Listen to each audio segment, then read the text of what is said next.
사과나무의 어떻게 보면 원조로 보면 되겠습니다. 그 사과나무의 자연산 사과나무라고 보면 되는데, 또 사과나무하고 비슷하게 하얀 색깔을 가지고 있는 나무가 있고, 다음에 백당나무. 백당나무는, 여기에 불도와 거의 비슷한 형태를 가지고 있는 거고, 다음에 이팝나무. 이팝나무도, 조팝나무처럼 팔이 붙어 있습니다.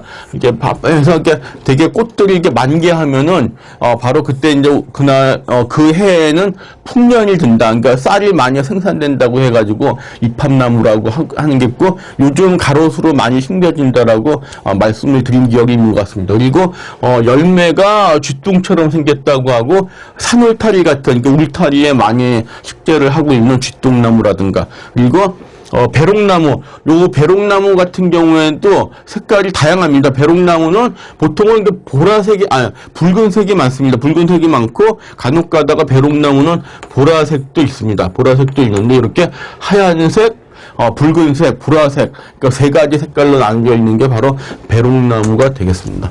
자, 그렇게 하얀 색깔은, 요렇게 특징적인 거 몇 가지 특징적인 걸 말씀을 드렸고, 다음에 노란색을 뜻하겠습니다. 자, 노란색 중에서 요즘, 많이, 관심을 가지고 있는 꽃 모양이 튤립처럼 생겼다고 해가지고, 혹은 외국말로는 튤립이라는 그런 단어가 붙어 있는데, 우리나라 사람 관점에서는 백합 모양을 가지고 있다 그래서 그 백합나무 혹은 튤립 나무라고 하는 매우 빨리 자라나는 그런 속성수가 포함이 되고, 자, 그리고 이른 봄에 노란색 꽃이 피는 산수유.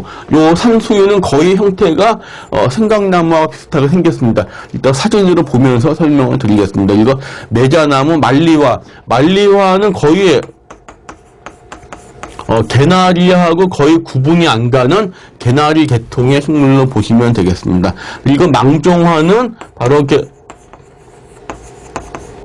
물레나물이라는 게 있는데, 거의 그거하고 동일한 형태의 개량된 외국종인 식물이 있습니다. 그리고 황매화도 기억이 나시는지 모르겠는데, 줄기가 보통 이렇게 청색 줄기를 가지고 있다라고 했습니다.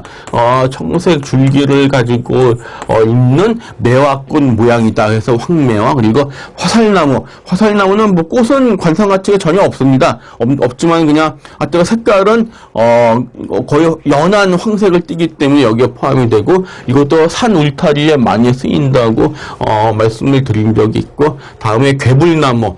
괴불나무 같은 경우가 여기 보시면은 괴불나무 같은 경우는 대부분이 흰색입니다. 그래서 괴불나무는 이것도 약간 교재가 약간 잘못됐다고 볼 수가 있는데, 흰색으로 많이 되어 있다는 것을 알아두시기 바라겠습니다. 그래서 노란색도 없고 보통 흰색이라는 거. 다음에 붉은색으로 하겠습니다. 붉은색 꽃 같은 경우는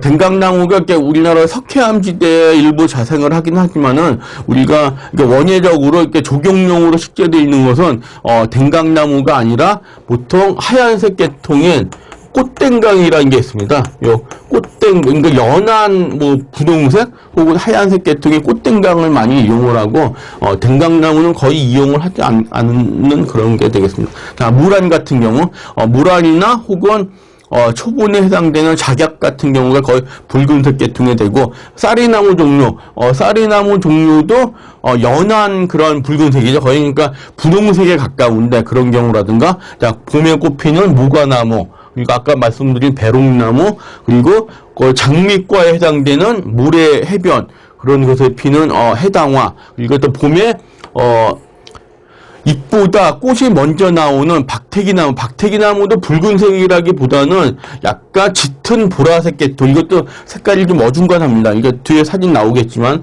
그런 거라든가, 명자나무도 기억나십니까?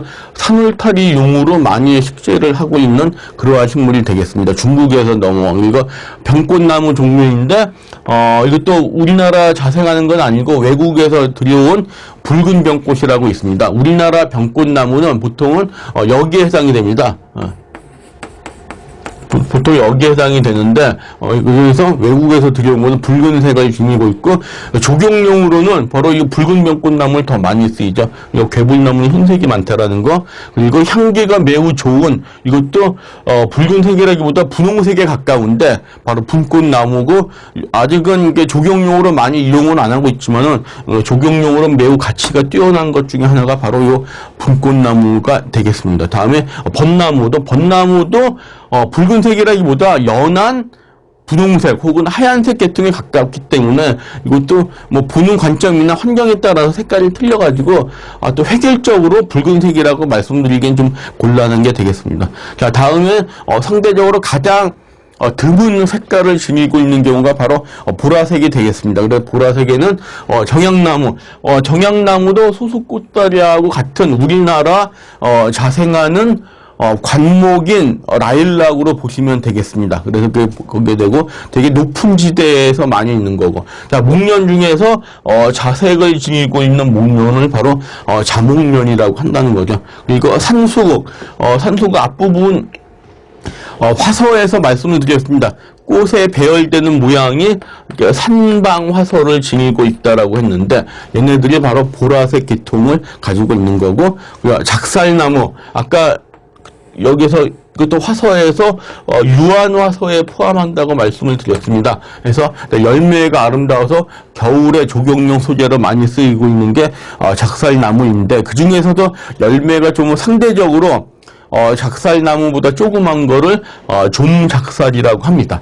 사진으로 보여드리겠지만, 그리고 오동나무 계통, 오동나무가 보통 보라색을 꽃이 잎이 나기 전에 먼저 피는 그런 경우가 되고, 자, 이렇게 색깔을 4가지 색깔별로 여러 종류의 조경수목이 나누어지게 되어 있는데, 한 번 더 말씀드리면 여러분이 계속 정말 이거 살아있는 그런 꽃이 펴있는 그런 개체를 직접 접해야지만이 여기에 대해 색깔하고 나무 종류가 머릿속에 입력이 되는 겁니다. 그러니까 사진으로 보겠습니다. 자, 보면 왼쪽 상단부에 있는 경우가 이렇게 바발처럼 깨알 같은 바발이 다닥다닥 붙어있는 이러한 식물을 바로 조팝나무라고 해서 봄에 보통 4월 말경에 꽃이 피는 게 있습니다.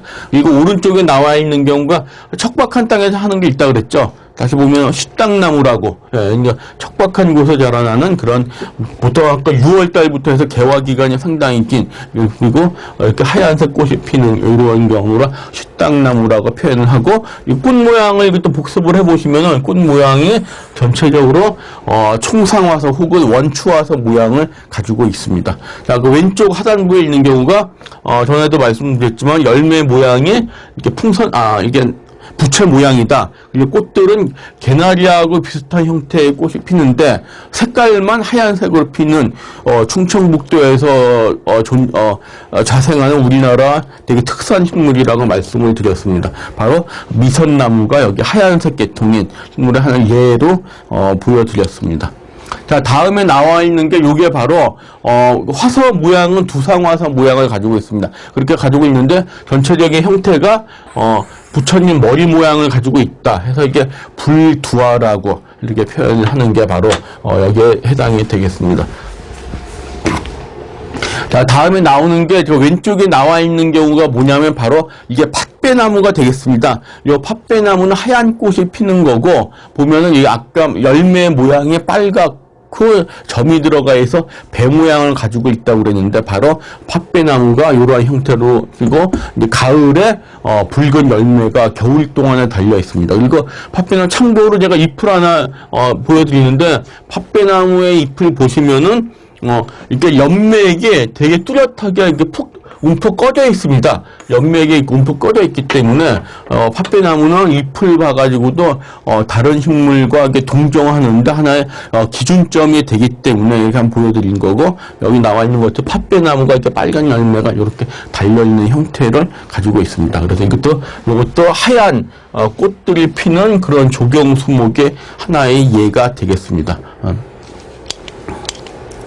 자, 다음에 나오는 게 왼쪽 상단부에 있는 게 바로 아까 그러니까 벚나무하고 비슷한 같은 시기에 피는 같은 장미과의 식물인 바로 이게 귀룩나무가 되겠습니다. 여기 나와 있죠?